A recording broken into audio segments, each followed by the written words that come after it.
I'm Michel Ikamba, and I'm from Gabon. I work there to raise pride among the Bateke, the Bawumbu, Bakaningi, and the Pygmy Babongo tribes to help them sustainably manage their own ecosystems, which are of two characters. You have the savanna grassland and the rainforest. As you may know, the rainforest constitutes about 85% of Gabonese territory. So it's a very, very high and sensitive area for conservation. We chose as our flagship species a Grimsdyker.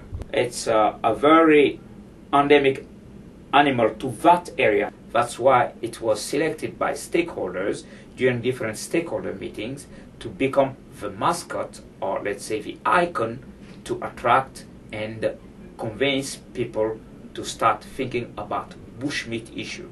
I think the most rewarding part of the campaign was the infusion of innovative techniques in outreach, and especially social marketing approach. I knew commercial marketing, I knew political marketing, but I didn't really know anything about social marketing until I was really involved in my training at the University of Kent. We have about 3 types of activities. The first type is composed of media, press release, to target especially what we call big bosses. I mean here powerful people, educated people, intellectual people, those in power who can also change and influence other social groups. And then the second group is composed of, let's say, typical marketing tools, posters, billboards, badges, fact sheets.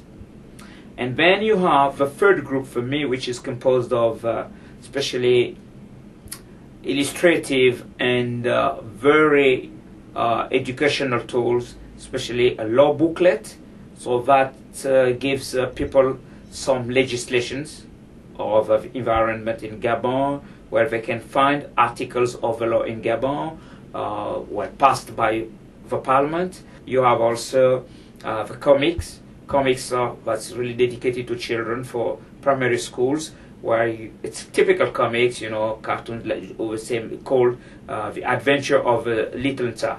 I really like puppets. So one of the activities was to play in one visiting schools to have puppet shows, or some kind of drama with some, text script or drama script. Kids just recite them, rehearse, and perform in front of other kids and their parents and teachers.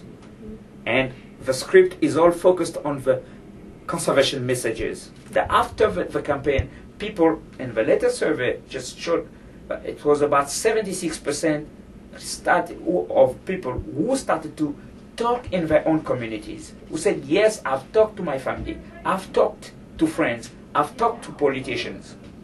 And that was a high change for us. The knowledge of the flagship species and the threats is now higher.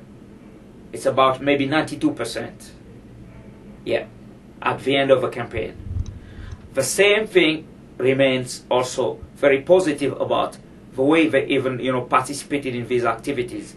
Parents helped us because we were running short of staff.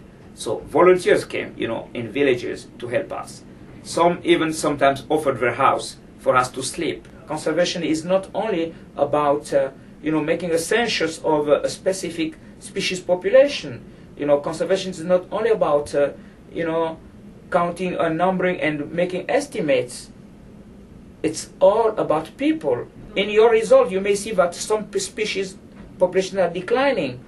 But what's next? You see it declining because you maybe an ecologist seeing how maybe ecosystem are damaged by maybe bushfire or unsustainable practices. But what's next?